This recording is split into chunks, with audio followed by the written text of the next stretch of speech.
Alright folks, we're back at it. Let's make sure this damn thing is on here. Yep. It's 1:30 p.m. 23rd of November. Boy, she's about 11 degrees this morning. This absolute pure sun has been a godsend to us. The cattle, everything else, some afternoon warmth, and of course loosening up the ground. It's the only damn reason I can get away with continuing on no-till drilling, which will go into tomorrow, but I think tomorrow plug gets pulled. I am across the highway. Most of you that follow the channel probably kind of understand exactly where we're at. I'm in this 7 to 8 acre pure grass stand. We're going to talk about that. I need to stretch the legs here for a second. I'm hitting this property with something different. We're about to look at it. And I'm hitting two other fields that I just took over this year that definitely need some TLC. Those are on schedule for tomorrow. I might even hit a portion of one of them before I need to fold up and go home and do chores. Now, this is the grassy alfalfa field that has been lagging behind very slowly but surely.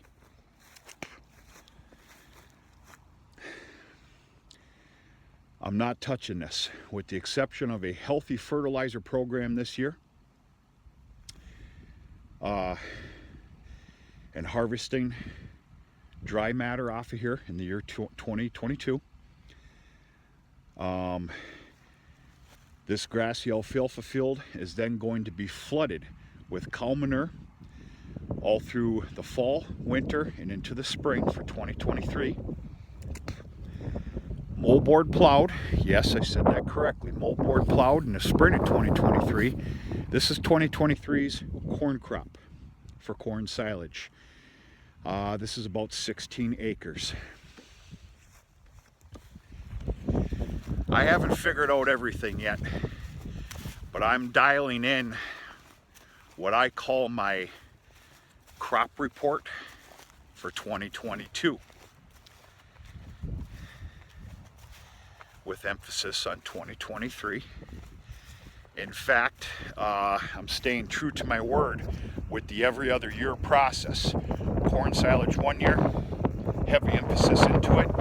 The following year, wrapped bales. Now, as you know, I just got done with a hell of a corn crop for corn silage this year. That means 2022 is a big wrapped year for me. I've already purchased my sorghum, and I continue to go with that Alfrex hybrid BMR Forage King sorghum sedan. We'll get further into my crop rotation, crop report, harvest report, whatever you want to call it. I will never, ever, ever till this chunk of property up in my lifetime. Never.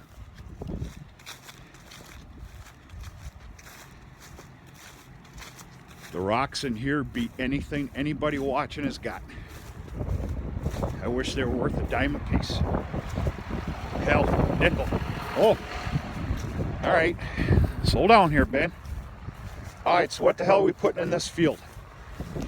When I first started this venture of no-till drilling, it was for pasture and grazing systems only. I didn't think about renewing, that's the word I'm going to use, hay ground. Well, in the last couple of days, I've hit 1, 2, 3, 4 properties of hay ground. And I had enough seed left over of that red clover tall fescue mix. That's what I used. I don't preferably look to be putting red clover into hay ground, but that's what I had. I'm okay with it. Well, I ran out of seed. I got a different mix put together here. It's about the prettiest blue I ever did see.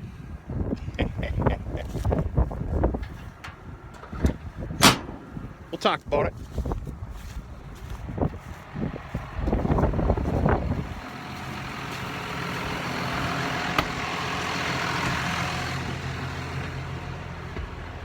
Ooh, she's cold.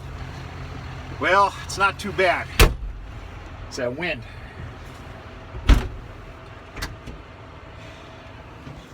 She was a cold bugger this morning, boy. Whew. Okay. So I never concerned myself much with an actual hay ground mix. So I'm going to shoot you straight here because I've never done anything other than that. I don't give a damn if I look like a fool or misinformation. I don't care. I say that respectfully. So what I'm trying to say, I've always put trefoil and alfalfa in the same classification, though different seed, a different plant, so similar. And then therefore, with my simple little mind, I basically put trefoil in the same category as alfalfa as far as seeding and the toxins. I know there's professional words to use out there. Somebody please comment and correct me on that. Again, with all due respect. Well, a little bit of research. I went and got a little bit of, reached out for some consultation. And the truth of the matter is, no. Trefoil does not act like alfalfa as far as the toxin category here with planting. Therefore, that's what you're seeing. That is a 50-50 mix of trefoil and tall fescue. That's now listen, now a quarter of that hopper was the remaining clover tall fescue. Now I can assure you that's about gone. We're already hitting into trefoil. So the rest of this field here is going to get that mix, and then two other properties, the new property I took over this year, respectfully, that's going to be getting the same. I'll be sure to take you with me tomorrow on those new properties because I don't think I did show you them this year. I don't believe I did. They're pretty nice. Pretty nice. And that's what I got going. Tomorrow we got a beautiful day.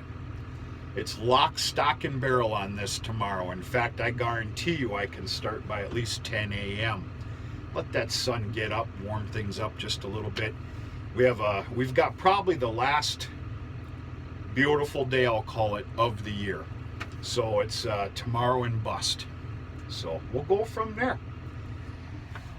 That's what I've got cooking. I'm sticking to my story.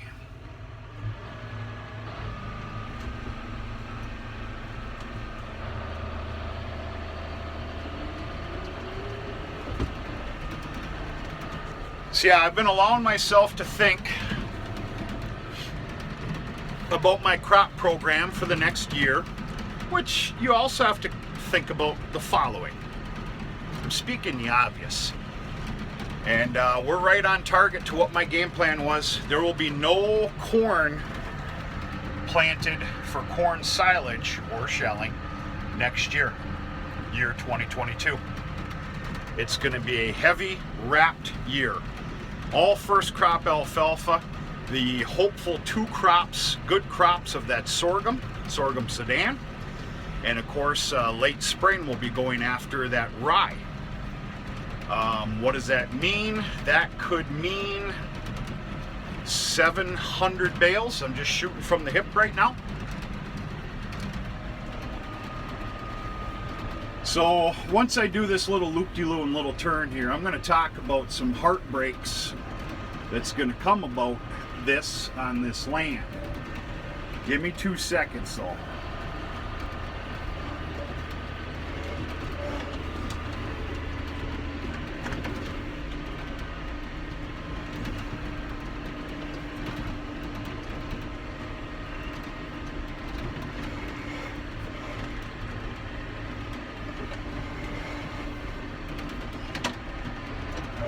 Two hands. Come on, Ben. Atta girl.